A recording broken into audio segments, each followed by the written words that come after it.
this is one of my favorite events of the year just because it gets the juices flowing. You got Rolfing talking about trade wins. You get the Yeah, whale baby. montages. I mean, it's great late night viewing. The views of the golf course and the elevation changes are terrific. And Joseph Boza in the chat, 700 FedEx Cup points to the winner, which was a point of contention for those lower class players where the churn rate might not be what the models had suggested. Maybe they didn't realize this year was a leap year, like we mentioned at the top. Maybe that might change something. But yeah, I mean, I'm excited for it. I'd be pretty shocked if one of the top tier players isn't going to win this tournament. And like Jon Rahm did last year, it's a great chance to kickstart your year and, I mean, start running downhill and go on a potential tear with this new signature event series that's only 80 players and the cuts are limited.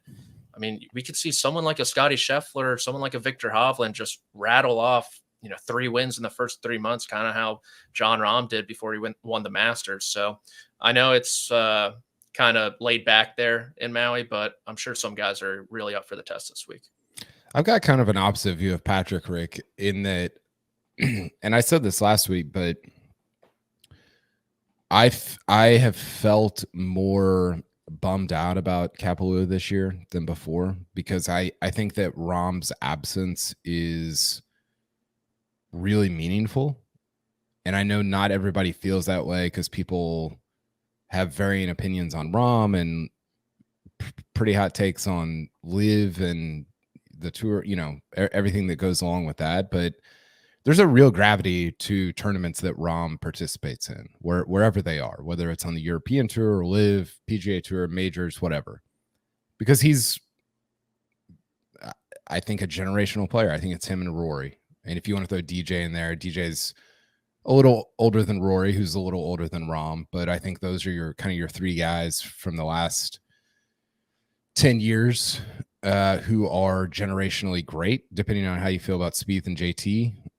Those guys have been probably more up and down. Rahm has been consistently one of the 3 best players in the world for 7 straight years. And that's a trajectory that not a lot of guys have. And so to me, this is the first time that I've really sensed this lacking at a tour event that was a big time tour event because of a Live exodus. Bryson and DJ and all that, those were obviously big names that left, but I didn't feel the gravity of it like I think we're going to with Rahm. And I don't know if you agree, disagree, but that's kind of been my feeling going into this week.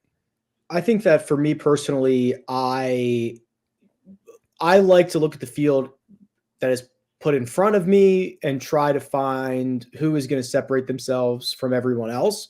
However, I think that what is kind of baked into the weekly PGA tournaments is those guys who matter. Jon Rahm matters, and also who the defending champion is.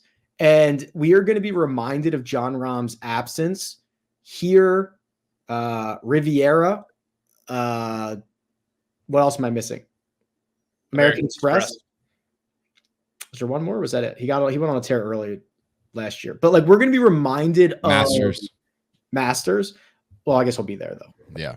But we're going to be reminded of the absence, which is part of what bums me out because it to me by default makes it feel a little bit worse when that guy doesn't have to show up and defend his title, or not that he doesn't have to, that he's not. And it's because he's not allowed or whatever. It will make the tournament feel smaller. Yeah. Yeah. And I think that's a little bit of what I'm saying. And yeah, that stinks. It stinks. And I think a lot of people have alluded to that. And I think some people, some of the response was like, well, Jon Rahm, the ratings won't be any different. And you're like, well, that's not, yeah, of course not. But that's not a wrong, that's because there's nobody that the ratings would be different for unless 10 people left or whatever. Even then, I don't know how much different they would be. I think the ratings are kind of just the ratings other than Tiger playing or not playing. I kind of think that too at this I mean, point. for the most part.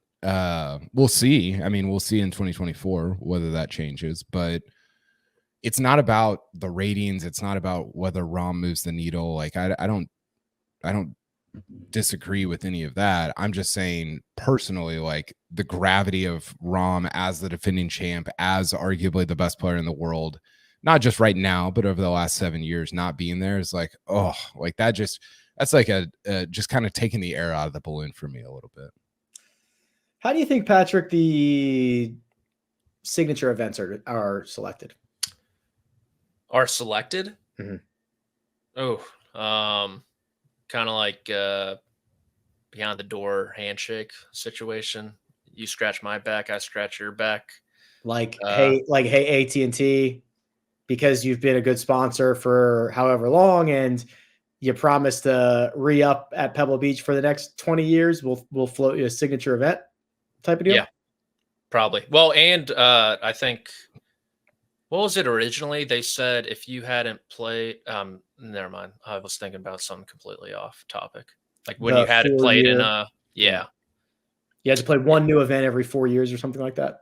Yeah, and I think that was like with Pebble Beach in mind, because that field was just getting decimated year after year. The idea that Phoenix is not a designated event perpetually. That's where I'm at. Is preposterous. But then also the idea of not knowing the selection of signature events feels a lot like Live stuff to me. So Live, just golf wise, I've said this a ton. I thought they had two cool things. I thought they had a draft, and I thought being on YouTube was a great thing for them. I think they screwed both of those things up, right? Because the draft was, one team was already set, one team already had 3 guys. It was just stupid. And then they blew up the YouTube thing. The signature events could have been so cool, where there was like a reveal, whether they rotated every so often, so that every sponsor knew, hey, if you sign off for 4 years, you're going to get a signature event at least once every 4 years. It would have been good for revenue. It would have been a goodwill for your sponsors. It would have been good to get stacked fields at places they never get to go. And of course, it would have been cool to reveal it somewhere. And of course, the way that it's done is opaque and behind closed doors. I think some of that is because think about the revenue model for the tour in general, Rick. If somebody just asked you, somebody who was maybe a sports fan but not a PGA Tour fan, said, "Hey, Rick, can you explain to me in detail the tour's revenue model?" It would be very, very, very difficult for you to explain and impossible for them to understand. Right? Yeah. And so I think some of that is like, and I've said this before, it's almost like the PGA Tour is like this piece of software that got created in 1990, and you, instead of like stripping it down and rebuilding it every 5 years, they just keep adding stuff onto it. Mm-hmm. It's like the way that fields are constructed. Nobody knows. The players barely know. Yeah, the new update causes 3 more issues from an update 6 years ago, which does, yes, that's exactly which to the point we were talking about earlier, they have an opportunity now to do what? To strip it all down and they probably won't do it. They'll probably just add more software and add more lines of code. We're up to 10,000 lines of code. More features, more bugs. The favorites at the top of the board are Scotty Scheffler, about 5.5 to 1. Victor Hovland, 9 to 1. Patrick Cantlay at 12 to 1. Actually, Max Homa up there as well. Colin Morikawa and Max Homa, along with Patrick Cantlay at 12 to 1. So there is still, despite no Jon Rahm, despite no Rory McIlroy, Patrick, let's be clear here. There are a lot of big guys teeing it up. Yeah, I think there's 10 out of the top 12 in the world. According to the OWGR, that is, which I don't know if we recognize or not these days. But yeah, I mean, a ton of top names, like you just said, and a lot of guys who didn't really do a lot of winning in 2023. Xander Schauffele, Patrick Cantlay, Tommy Fleetwood, who had a great statistical year but didn't win. Tyrrell Hatton, Jordan Spieth as well, 30, coming off that really poor Ryder Cup. He's someone who we talk about the gravity of someone winning this event and kind of stepping into that shadow that Jon Rahm left. I think if Spieth comes out the gates in 2024 and has a really strong start to the season, I know you can't replace Jon Rahm, but I think his departure would feel, I don't want to say less, but it would be quelled a little bit. I think if a personality and someone as popular as Jordan Spieth got off to a really nice start. And so I think it's a huge season for Spieth in general. 30 now, second kid is there in the house. He's coming off a really poor Ryder Cup. We talk about great Ryder Cup performances propelling people to great seasons, but we've seen a lot of poor Ryder Cup performances do the same. Rory McIlroy in 2021 going into 2022. Fitzpatrick was kind of the same. He became a major champion in 2022. And I think Spieth kind of took it personally, just how poor he played in Rome. And he said something along the lines at the Hero World Challenge where he got there a week early to work on his game for a hit and giggle at Tiger Woods event. And so I'm looking for Spieth to have a good season this year. Now that he's healthy with that wrist, he was kind of humming in the early spring, and this is a great course for him to get started. If you can find, I was trying to find it, I couldn't find it. Like a PGA Tour money winner bet. Jordan Spieth could not have handpicked a better set of like signature events. He might make $10 million before we get to the Masters. So he's got the Sentry, he's got Pebble Beach, he's got then APIs in there, but then he's going to get the Masters. Really? He's got RBC Heritage as a signature event. He might make Travelers. He might make $1 billion this year. Mm-hmm. I mean, if he goes to live, he'd probably make $1 billion. Could you imagine? Yeah, I mean, Spieth's fascinating. I don't know. Do we know what he is, Patrick? I think this season defines that for Jordan Spieth because he's out of that 19-20 valley. 21, he wins. He contends at Royal St. George's. 22, he wins at the Heritage. And then last year, he was kind of a ghost after Wells Fargo injuring that wrist and his back. And so I think for him, you talk mostly about Rory McIlroy's second chapter of his career.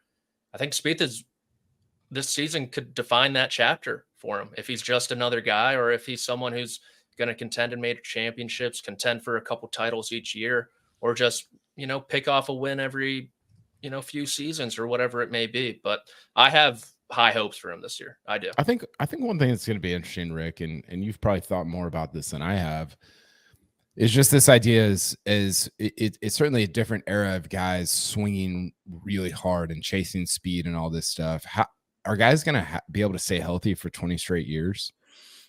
25 straight years. That's one of the underrated aspects of somebody like Dustin Johnson. Like he's never injured, right? Or very rarely.